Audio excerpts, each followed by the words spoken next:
that what we are looking at right now is a white supremacist administration, an administration that does not give a damn about black people. The actions they have taken are perfectly clear when it comes to denigrating, ignoring black people. Well, this year, the United States celebrates its 250th anniversary, and already MAGA is doing all their part to erase black people from this history. So the plan was it already decided that two African Americans were going to be honored being on a U.S. coin. And one of them was Frederick Douglass. These will be put out by the U.S. Mint. Well, of course, now we know the Maryland-born Douglass, born a slave, the unbelievable life, career, orator, newspaper publisher, all those different things.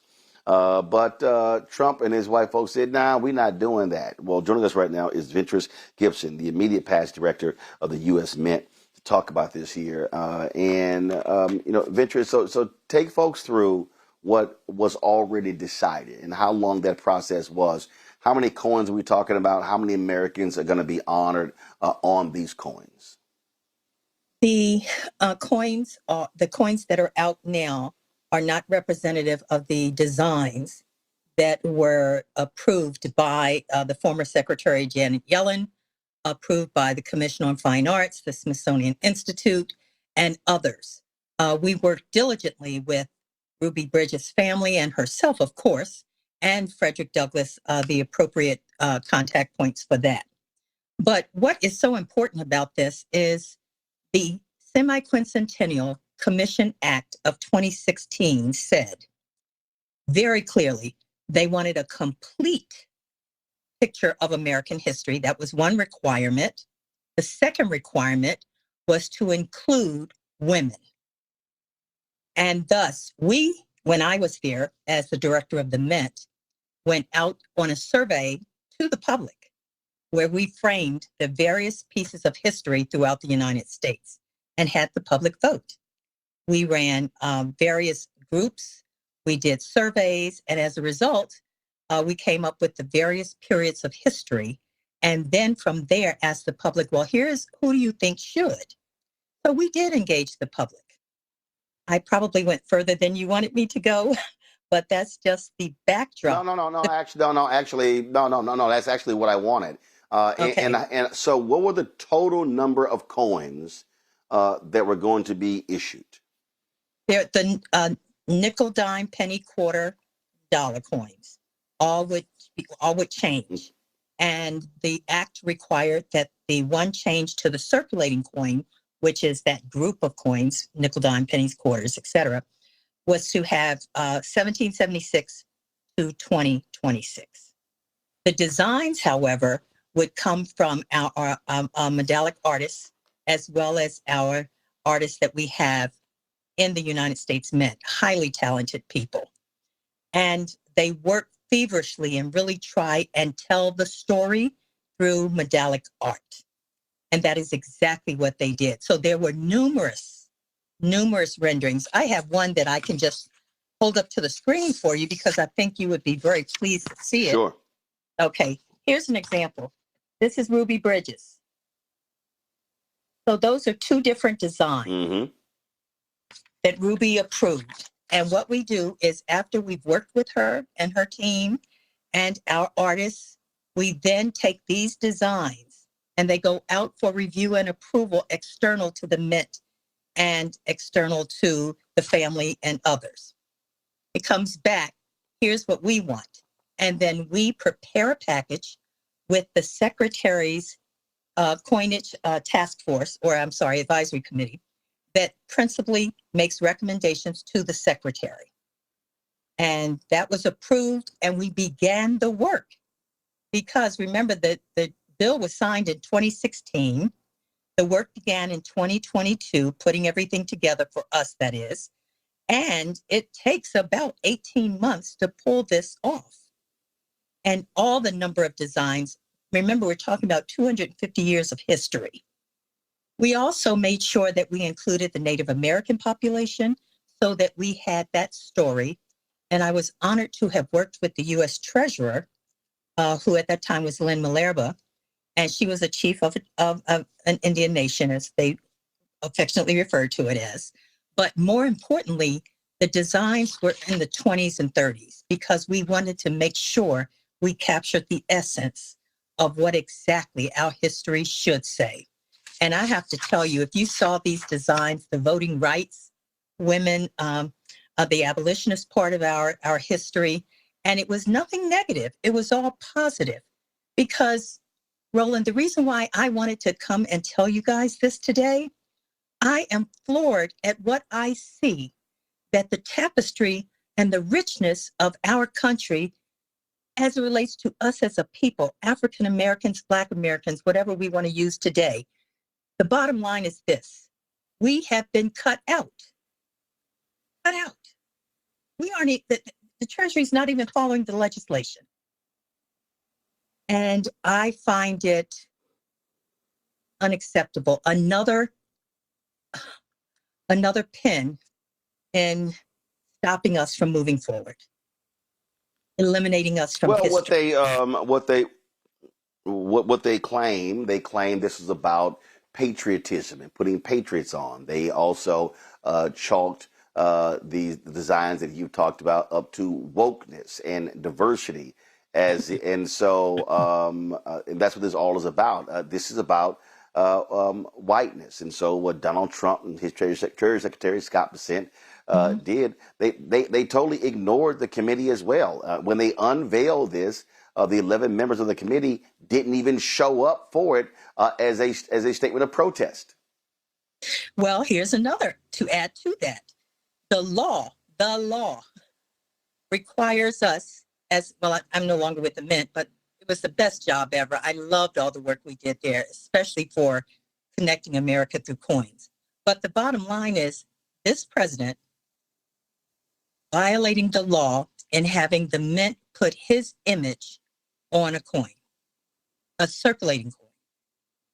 And the reason why it infuriates me so is the law says no living president shall go on a coin. So I want to offer, okay, if you want to put Trump on there, a significant part of our American history is that we had an African-American president and an African-American vice president.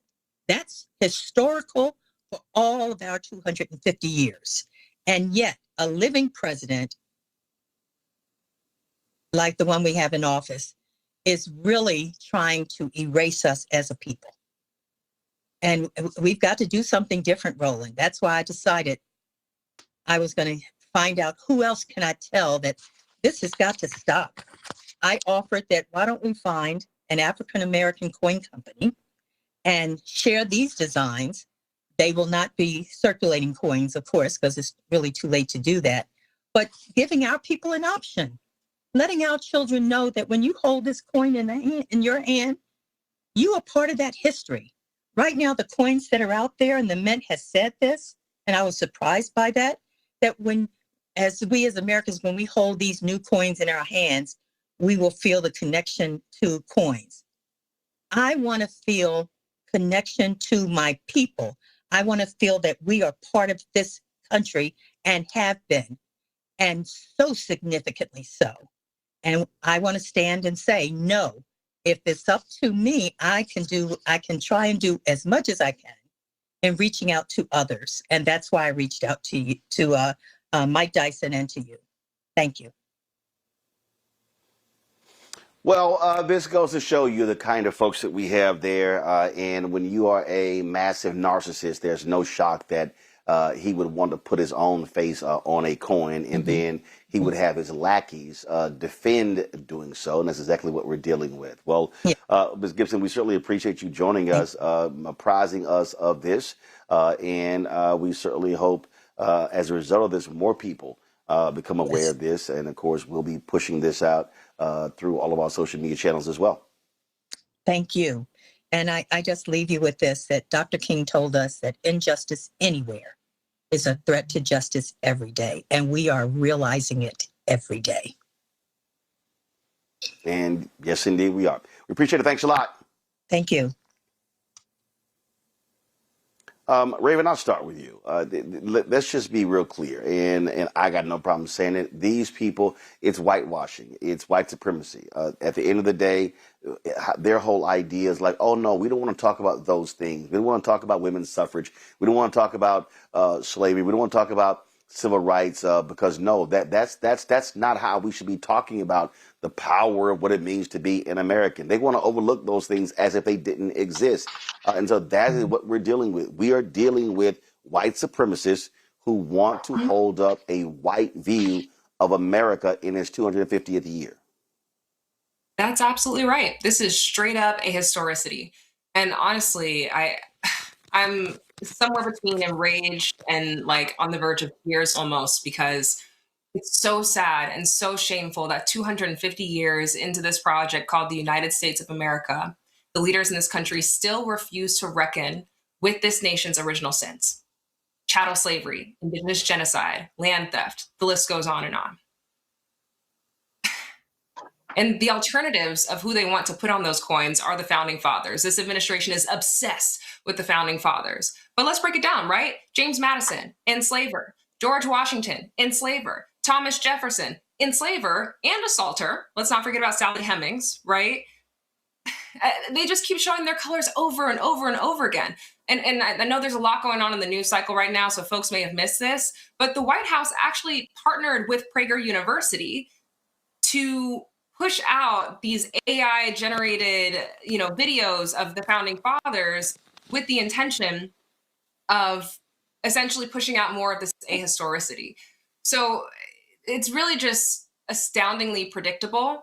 I think this goes even beyond a quote unquote colorblind positionality in terms of these politics. It's really something much more sinister. It really is an attempt to rewrite and obfuscate the histories of communities on the project. Look, I mean, these people don't care about any of this. It is about whiteness, Michael, pure and simple. That is their focus. That is their strategy. I mean, they are just making my book, White Fear, just come alive every single day with every move they make.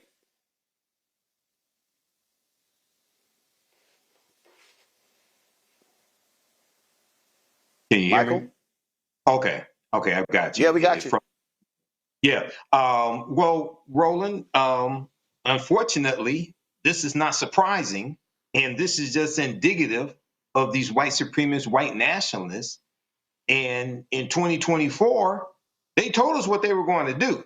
So, this is unfortunate, but it's it's not surprising. I mean, when you revoke Executive Order 11246, affirmative action, from President Lyndon Johnson on your second day in office, well, we can see that this was coming, And one of the interesting things is we see this attack from Donald Trump on the Smithsonian African American Museum, right? And they want to sanitize it, and they say it talks too much about slavery.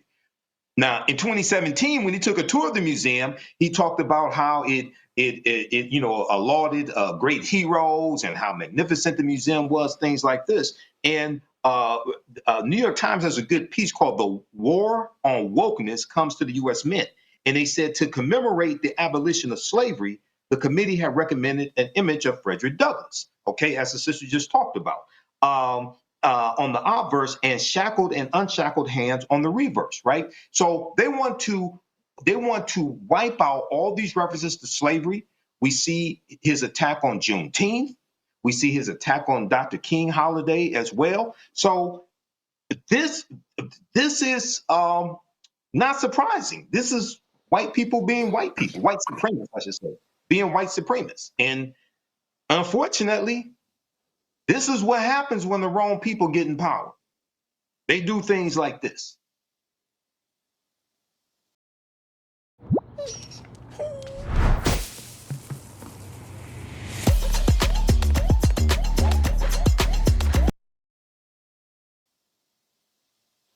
Matt?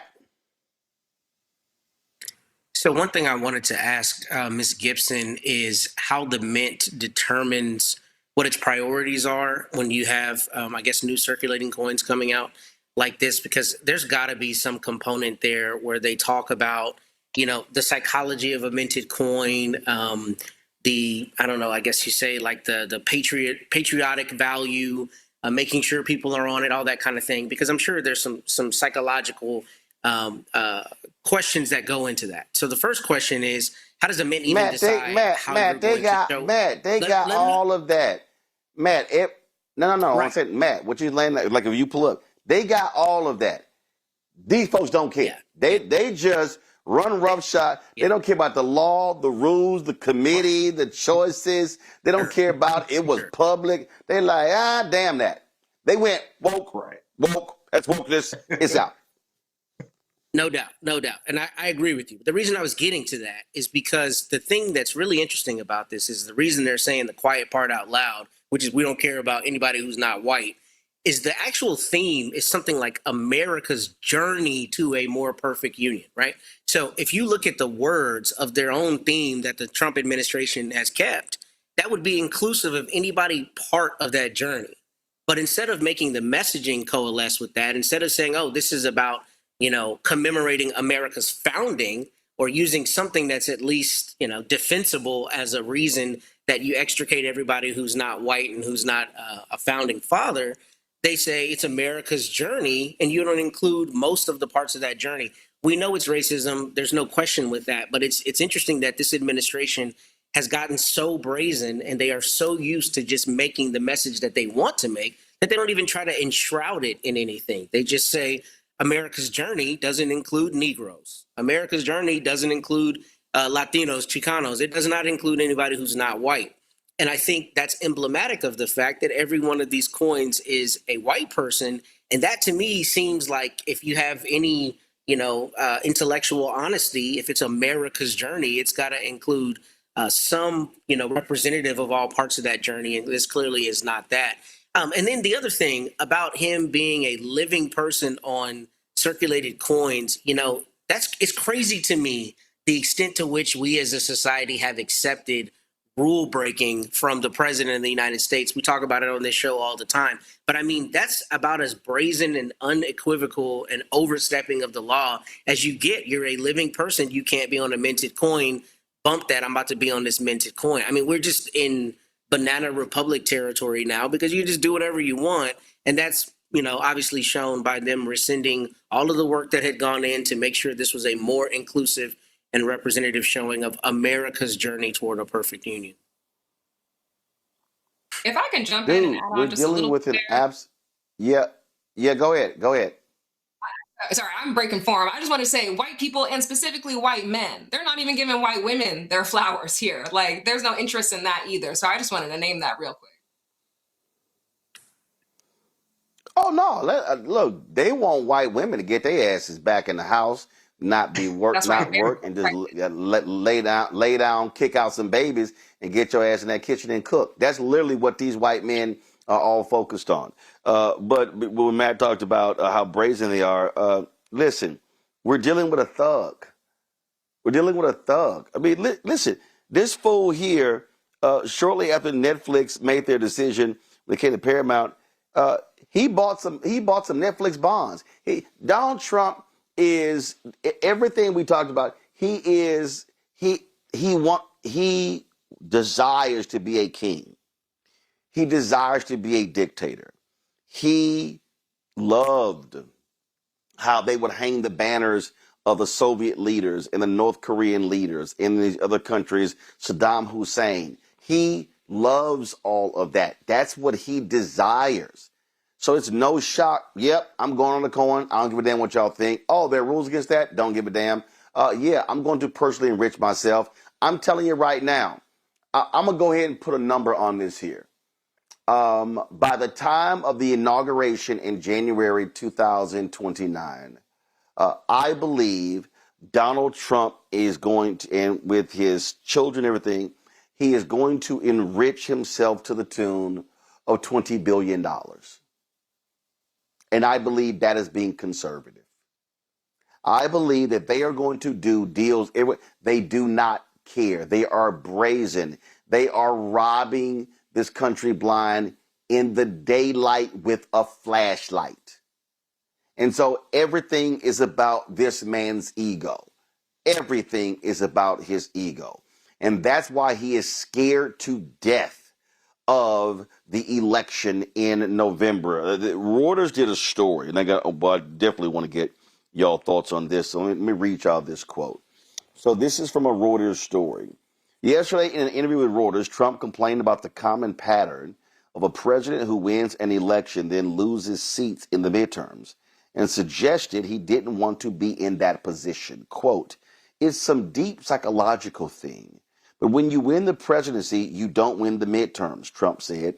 He went on to say that he had accomplished so much that, quote, "when you think of it, we shouldn't even have an election." Michael. Oh, I'll take this one first. Absolutely. And he doesn't want to have an election. Well, that's why I He call will your damn probably do name. That's why I What'd call you your say? name first. Right. No. That's why I call your name first. Right. Okay. Yeah, he doesn't want to have an election. Right. He would try to do everything he can to make sure we don't have an election in 2026. And if there is one, expect him to deploy the National Guard, to have ICE running rampant through cities that have high African American populations, Democratic cities, like he is now. What's going on in Minneapolis right now, that's the dry run. That's the test. That's so they can get everything together. And the New York Times article, the extensive New York Times interview he did, I think they interviewed him for about an hour, like 1 or 2 weeks ago. He said something to the effect that he regretted not seizing the voting machines in the previous presidential election, right? So he's signaling. I've said this before. I've said this for years. Everything that Trump does, he tells you ahead of time he's going to do it. The problem is a lot of people don't believe him. And I'm telling you right now, as Stephen Bannon said, they figured out 6 or 7 ways for him to serve a third term, or however they want to phrase it. They're going to try to run that game too. I'm telling you. Yeah. So I believe him. Absolutely. They're going to try. We got to fight harder. Raven, We have to stop them. Yeah, Raven, White House chief liar in chief, Carolyn Levitt, when asked, she's like, "Oh, he was just playing." No, he wasn't playing. And also, even if he was, what do you mean he was just playing? That's the president of the United States of America. You don't play about that. And we have precedents for this, right? Did we forget about the big lie? Right? Like, this man has already shown us that he is a horribly sore loser. And when he doesn't get his way, he will do everything in his power to usurp the legislative precedents and the decisions that constituents made when they went to the ballot box. This man is a sore loser, and he absolutely will do everything in his power to rig the midterms if we do not fight back like hell. 100%. He's made awful decisions since he's been in office. The one big beautiful bill, more like the big ugly bill, the big bodacious bill. Folks can't afford their health care. Folks can't afford their groceries. Folks can't afford their housing. Are we great yet? Did we do it? Was this worth it, y'all? Putting this bigot in office? Because where one form of bigotry exists, all the other forms exist too. And at the core of all of this is class warfare. This is a man who is a billionaire. He's 4 other billionaires. And to your point, Roland, he is using his positionality of power right now to further enrich himself. Let's talk about crypto. Let's talk about the Genius Act. Let's talk about all those loopholes. Let's talk about how he's already enriched himself. Billions of dollars. This is not abstract. It's happening in real time right in front of us, but so much is transpiring at the same time. It's like a blitzkrieg. It's hard to identify all the evil stuff that's going on because it's happening too fast. But let's not be confused. This is not business as usual. And we need to be real intentional about midterms coming up here in a couple of months. Matt, there's nothing with MAGA I trust. Nothing. I don't give a damn what it is. They absolutely want to steal elections. They absolutely don't want to be held accountable. And what Trump is really angry about, dude, you mad because the public ain't buying your BS. The public has said that the last year has been a failure. And then he was begging Republicans, Don't lose, because y'all lose. They gonna impeach me. Please, we can't have that happen. I'm like, impeach his ass. Let's go.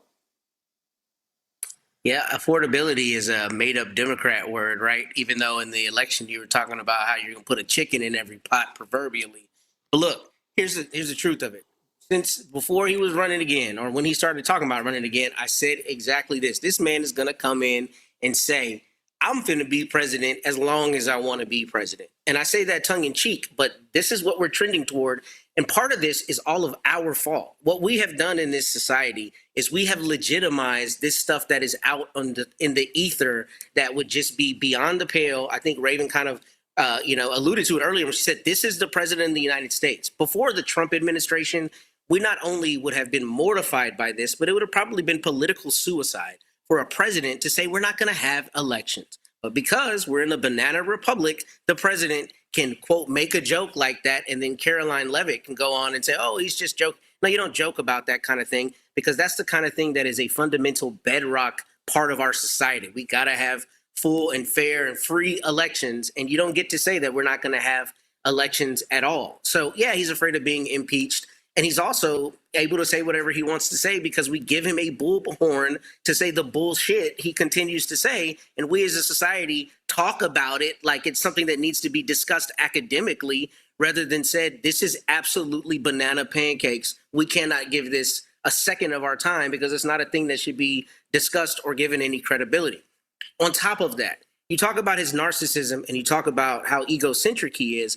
But I think a thing we don't talk about enough is that he is an egocentric puppet.